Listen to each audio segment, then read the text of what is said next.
नमस्कार दोस्तों, मेरा नाम गोपाल सालवी है। मैं राजकीय महाविद्यालय प्रतापगढ़ में समाजशास्त्र विषय में सहायक आचार्य हूँ। आज का हमारा जो वीडियो लेक्चर है वो हाइपोथेसिस के ऊपर है। सामाजिक अनुसंधान में हाइपोथेसिस का बहुत महत्व है। इसके बिना अनुसंधान नहीं हो सकता है।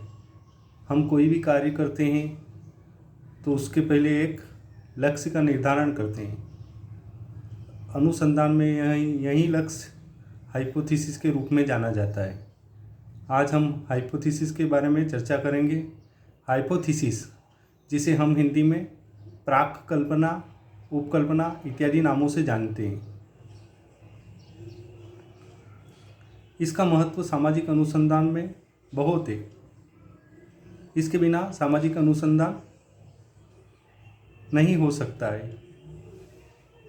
जब हम कोई कार्य करते हैं तो उसका लक्ष्य निर्धारित करते हैं और उस लक्ष्य को प्राप्त करने का प्रयत्न करते हैं। उसी प्रकार सामाजिक अनुसंधान में यह लक्ष्य हाइपोथेसिस, प्राकल्पना के रूप में निर्धारित किया जाता है और इसी के आधार पर अनुसंधान का कार्य किया जाता है। सामाजिक अनुसंधान में प्राकल्पना का महत्व हम इस बात से जान सकते हैं कि गुड्डे एवं हेट ने तो यहाँ तक कहा है कि सामाजिक अनुसंधान में एक अच्छी प्राकल्पना का निर्माण हो जाता है, तो यह मान लेना चाहिए कि अनुसंधान के आधे कार्य का पूर्ण हो जाना। इसी प्रकार एक लुंडबर्ग नामक विद्वान ने भी ये कहा है कि बिना प्राकल्पना के हम अगर अनुसंधान करते हैं तो यूँ मानो कि हम अंधेरे में छलांग लगा रहे हैं। तो इन बातों से पता चलता है कि प्राकल्पना जो होती है वह सामाजिक अनुसंधान में कितना महत्व रखती है। यह एक प्रस्थापना होती है जिसके आधार पर हम अनुसंधान का कार्य संपन्न करते हैं।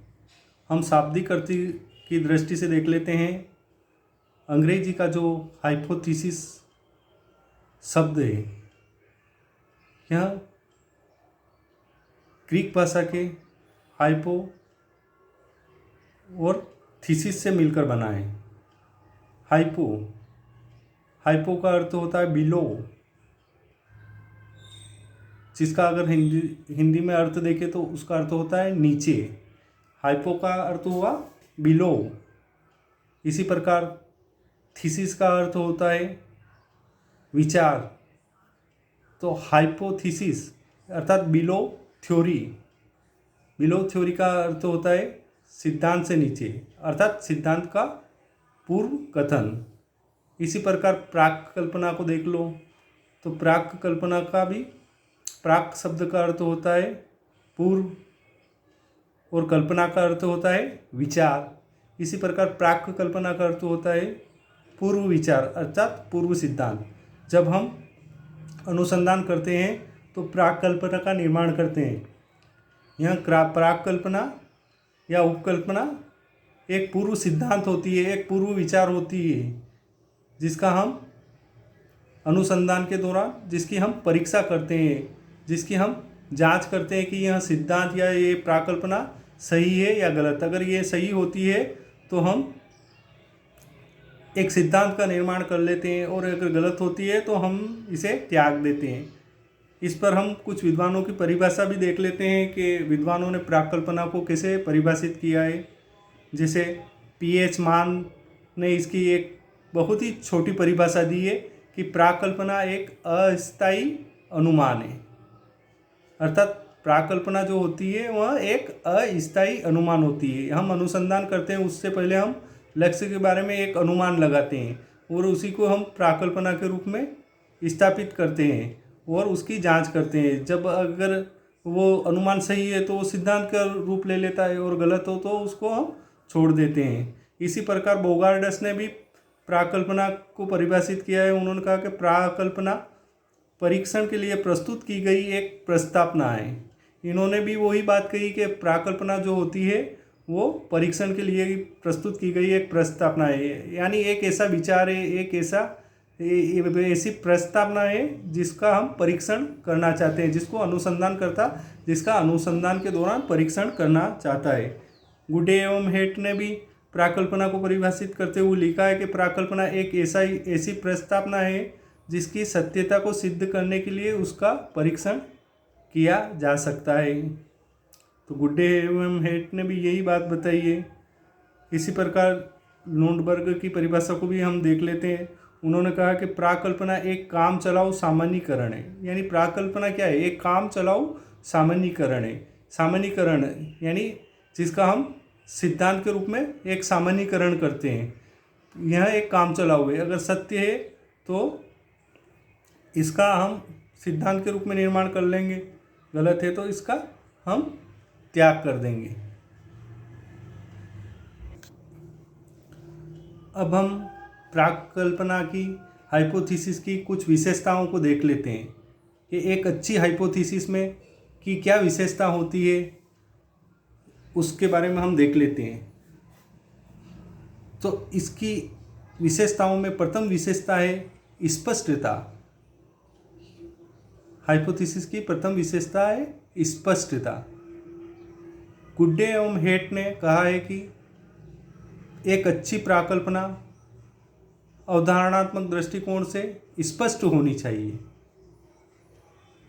अर्थात अनुसंधान के दौरान प्राकल्पना जब हम निर्माण करते हैं उसमें कुछ जो जिन अवधारणाओं का हम सम्मिलित करते हैं वे अवधारणाएं स्पष्ट होनी चाहिए, उनका अर्थ स्पष्ट निकलना चाहिए। अवधारणा को हम वैज्ञानिक शब्दावली कहते हैं। ये अवधारणाएं वैज्ञानिक दृष्टिकोण से स्पष्ट होनी चाहिए। साथ ही वे अवधारणाएं हमें अनुसंधान में काम में लेनी चाहिए।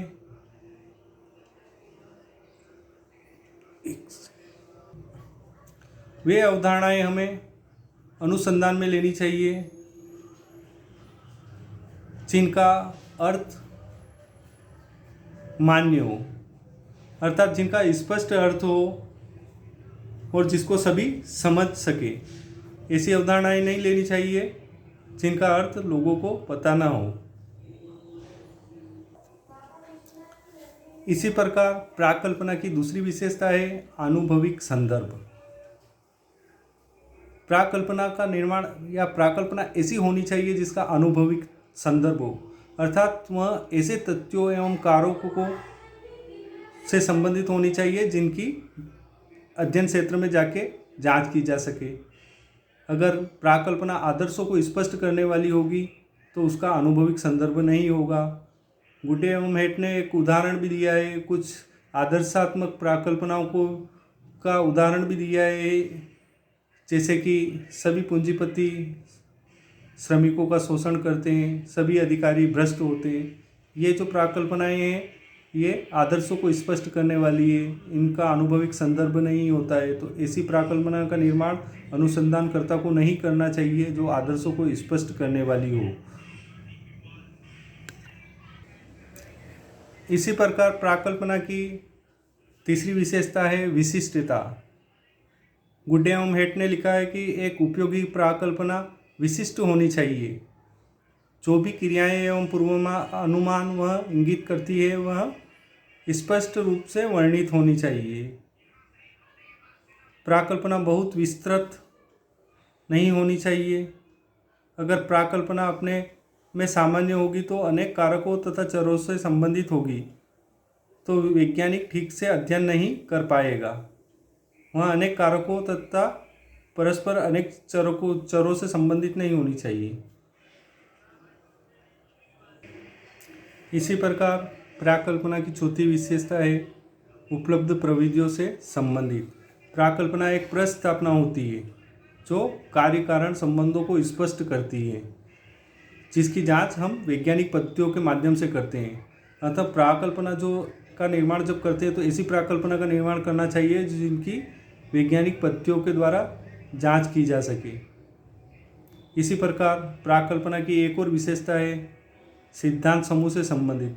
यानी प्राकल्पना जिसका हमने निर्माण किया है या अनुसंधानकर्ता ने निर्माण किया है वह एक ऐसी होनी चाहिए कि वह सिद्धांतों का जो समूह है उससे संबंधित होनी चाहिए, उससे हटी हुई नहीं होनी चाहिए, उनसे अलग नहीं होनी चाहिए, तभी वह एक उपयोगी प्राकल्पना कहलाएगी। धन्यवाद।